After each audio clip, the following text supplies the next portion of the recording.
Lion Gardiner carefully selected this island in spite of its grim name, Manchonak, the island of death, because to him it was the island of life. He had shellfish, he had animals, he made pastures, cleared forests, and he made a paradise for himself. He had the running water, you see. It was the only island that had the streams running. It's also the only Charles I grant and the only lordship and manor intact on this continent. That's Canada and the United States. So it's unique in North America.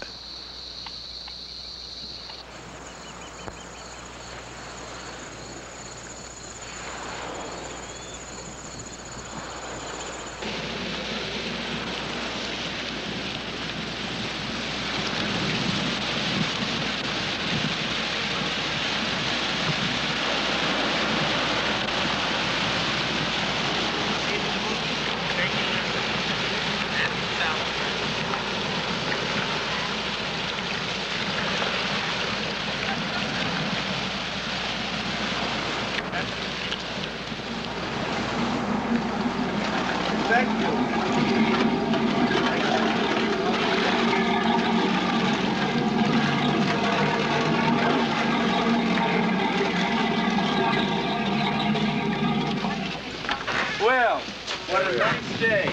Now we have to get you, Yeah, let's... ladies. Let's see how we're going to do this. No, that's all right. That's all right. Yeah. Now, look, isn't it lovely? Yes, now you'll see it right out here. And see the swan? There's a swan over there. Yes, that big? Yes, that is. Yes. This is where the gazebo was, the pagoda. And this is where the ladies had tea, you see?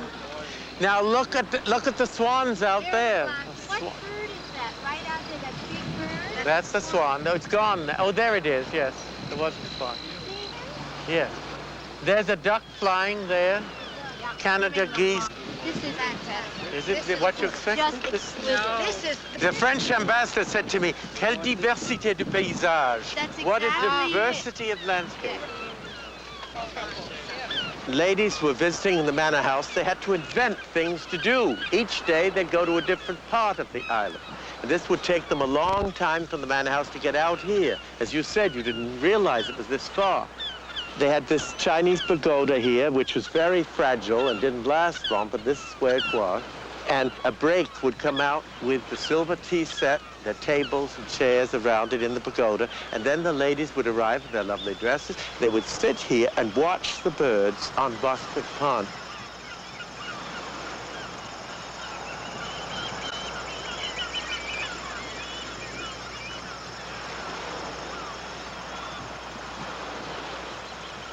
The men would be out hunting or fishing, and the women in those days, they didn't want to be tan, they wanted to be white. They were in the pagoda with parasols and everything. They would do needlepoint. They would read novels. They would write letters. The little slave boy would then pass the plate with sandwiches, dressed sandwiches and cucumber sandwiches, and nice little cakes. They would eat that with their tea in the pagoda. The little slave boys, I remember my grandmother said, always had to wear white gloves. They didn't want their little black hands serving them. Unbelievable, isn't it?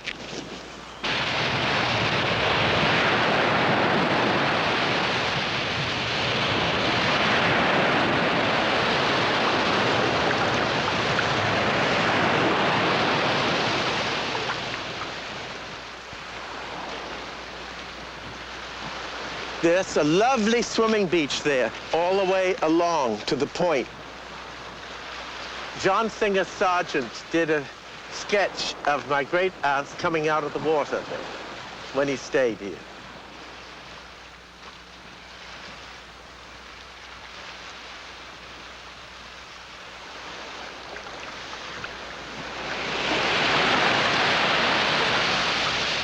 The glacier brought marble, granite, sandstone, fossils, quartz.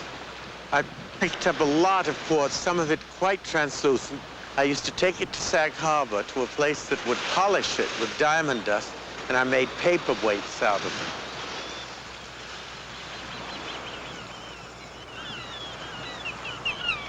And as you see, swans, ospreys, Canada geese, white egrets. My grandmother made a sensation going to the opening of the Metropolitan Opera in the 1880s. And it was written in the paper that Mrs. David Lyon Gardiner arrived in her box, and in her hair, a white egret feather. And she had a diamond holder made by Tiffany. I'm sure Pirate Diamond. And reset. And then she had white gloves right up to the armpits and this white dress and her white hair. She must have looked stunning. And they said the white egrets are the latest fashion in the hair, but Mrs. Gardiner's were not from Paris. They were homegrown from Gardiner's Island. Isn't that lovely? Horny, but true. She'd be, I suppose, jailed by the Audubon Society today for having the egret feathers.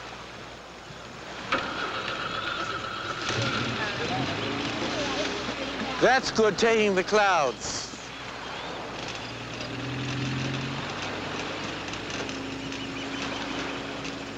Look at those grapes. I'm going to get some. They are delicious. They're the wild grapes, but they make this marvelous jelly. And we use this with the deer meat and with the wild turkey.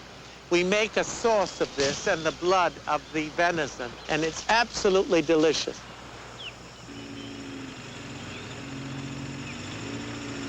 And we go in to the virgin oak forest, and you will notice how the air changes completely. It's very dramatic.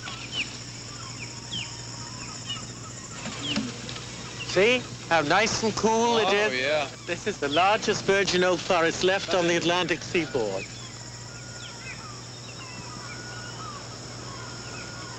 See, here you are in the forest primeval, virtually untouched since Columbus discovered America.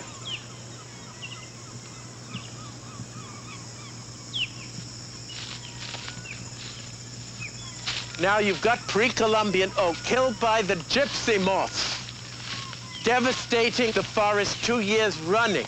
It was so old it couldn't put out a second leafing. Do you see?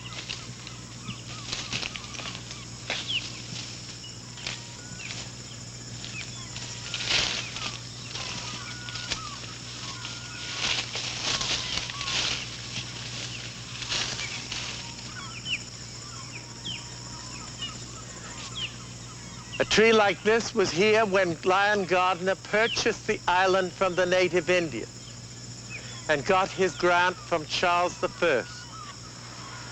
Lyon Gardiner got it for trading cloth, beads, some dogs from the great chief Wyandotte.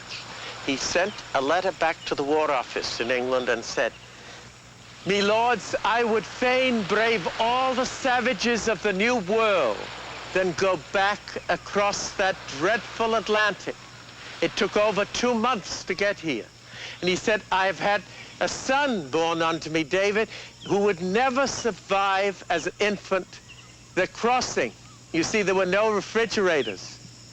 And the child would have had to eat nothing but salt pork and hardtack. Scurvy would have killed it.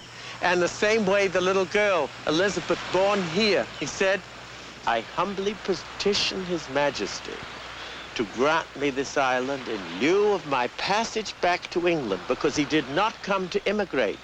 He was guaranteed his passage back to England.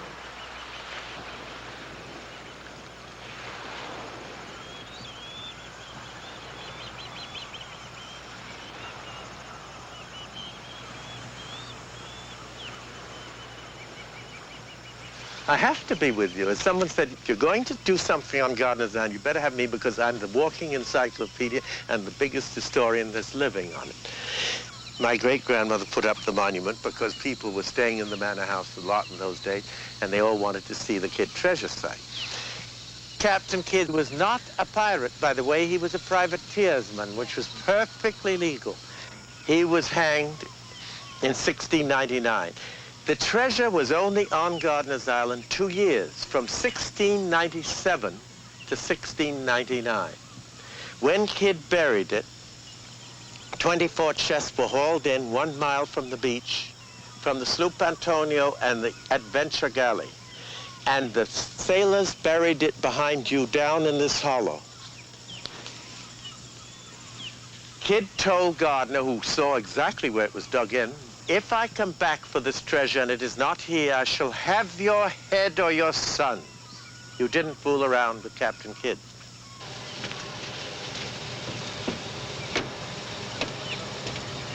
I feel like I'd step back in time. Isn't it? Yeah. Well, it's a total time capsule, you see. It really is. It certainly is.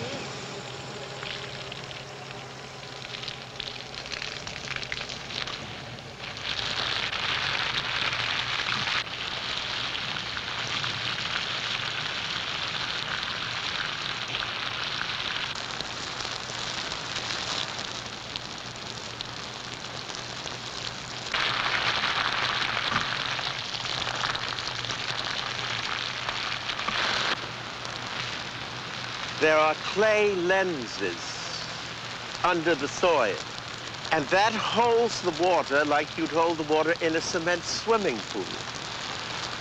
Rain accumulates, and that's what feeds the running streams and the ponds.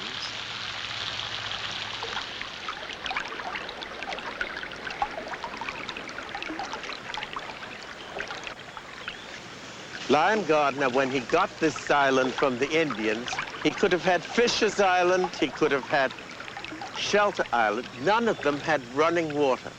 Here we had running water. You can drink out of the streams today. They are unpolluted, you see. When I'm thirsty in the forest, I'll often drink out of the stream right near the hanging oak, you see.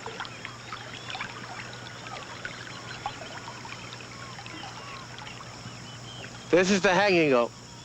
And here was the notch where the cord went. The man was put on a stool here, do you see? And it was knocked out from under him, and that broke his neck. Hangings were a great event. Grandmothers, children, everybody on the estate came. There was no TV then.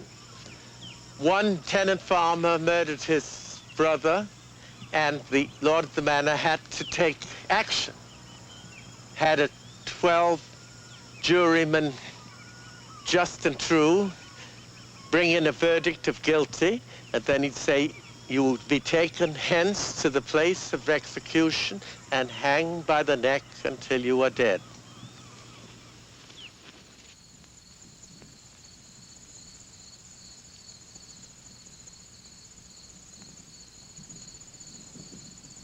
The basis of the Gardiner family power and wealth was the land. It was before factories had been built in America. There were no Ford factories, no Campbell's soup, no Post Toasty.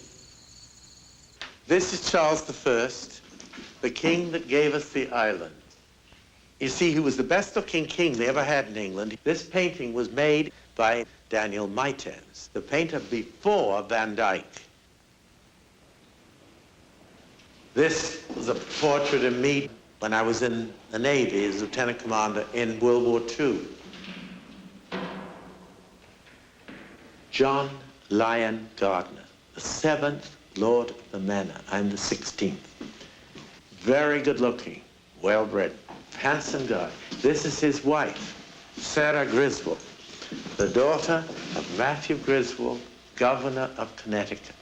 We were always making good marriages, either for money or for political roots to protect us. This is my Aunt Julia in the White House. She was born in the manor house on the island and entered the White House age 23. The youngest first lady we ever had, the first bride to enter the White House. They thought of everything. We had a schoolhouse and the chapel. And the boys lived there. Boys that were sold into service to us by their parents. Not black slaves, but indentured servants. We gave the child's parents some money. The child then worked off the debt by certain years of service on the island. And they lived here. This house was built in the 1660s. They had dinner inside, you see.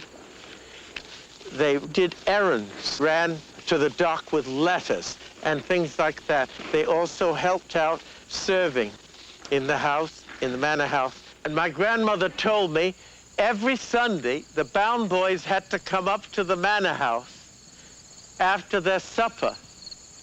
And old Mrs. Gardiner would ask them the catechism and the 10 Commandments. And if they didn't know it, they'd be sent back to the clergyman to learn it. And it was very feudal. Okay, now the windmill. The whole of the top of the building swung around to face the wind. The sails were on the slats, like it's on a sailboat. The sails were stretched.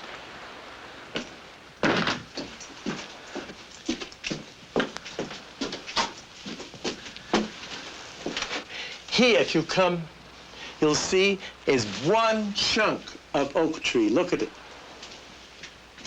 The size of it. That was the main axis. And this whole huge wheel, look at the size of it, revolved. And it was from there that all of this complicated machinery worked, you see.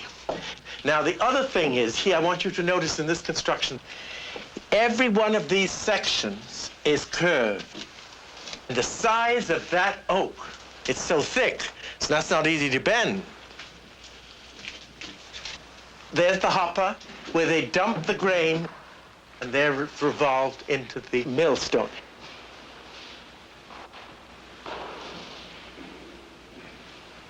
This is the sifter for the fine-grained flour with the silk screening in it, see? And this turned from an auxiliary takeoff of the power of the wind on the straps. The federal government has done a monograph, which is in the Library of Congress, on the Dominy brothers' wonderful mechanisms inside the windmill. What did they do with nothing but the stone on the island to make bearings out of, and the forest to make the wooden gears out of?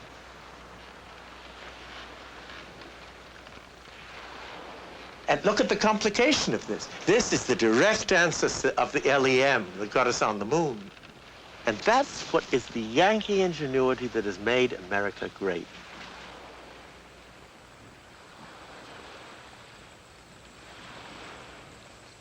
You see?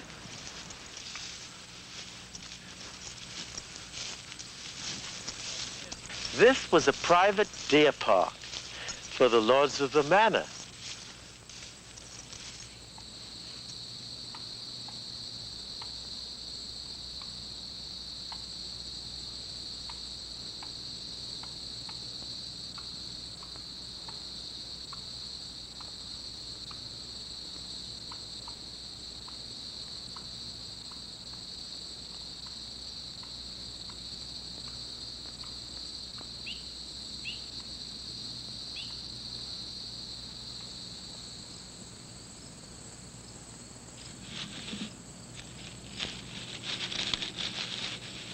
The finest shots in the world came to shoot.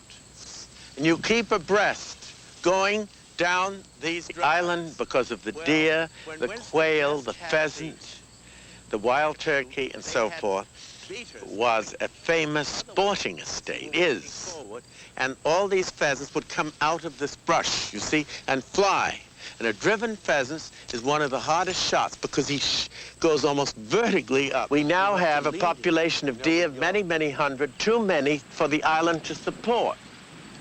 We have to shoot about 300 a year in order to keep the population down. The doe knows nothing about the pill, you see. And the bucks are very amorous. And this island is not elastic. You cannot stretch it when the herd doubles, you see. 900 acres must be mowed every year now. The rest is hilly and forested. My ancestor had everything he wanted, Lion Gardiner, because there was shellfish, the Gardiner's Island oysters, the marvelous lobsters in the rocks, which I've gone in and gotten myself with my own hands, trout in the ponds in the streams was a paradise.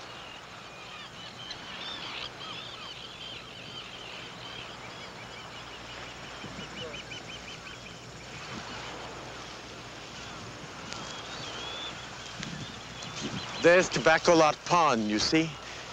So serene with all those duck floating and the mute swans. Flotillas of them swimming about on it. And the forest verge of Rogers Wood coming down to the edge of the pond. Rogers Wood was called after a tenant farm in the old days that rented that part of the island.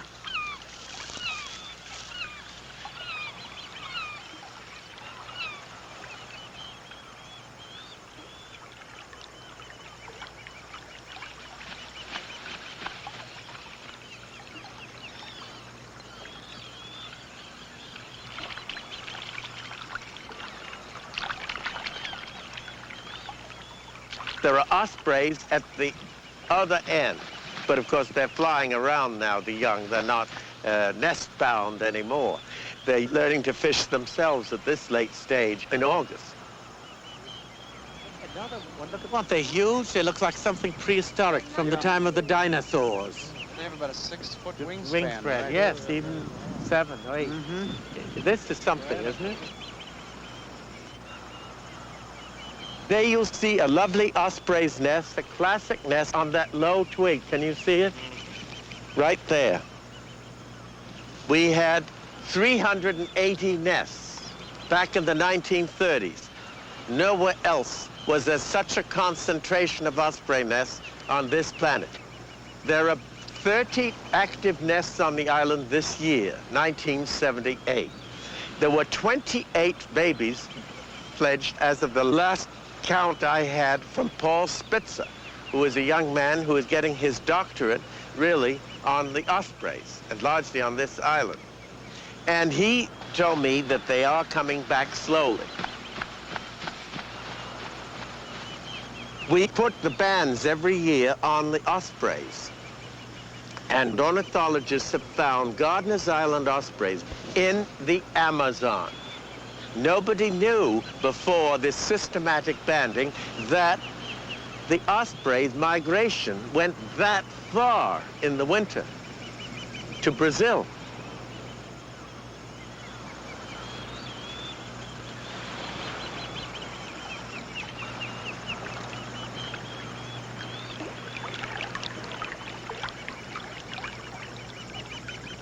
This island is so fascinating because it's a time capsule not only for birds, but for so much more, and for human beings. But I must tell you that it wouldn't have been here if it hadn't been for a family that happened to love it before me, all the way through generation after generation. And we're in our 4th century as custodians. And we've been good custodians. We shouldn't be penalized or punished. We have been damn good. That's why it's here today.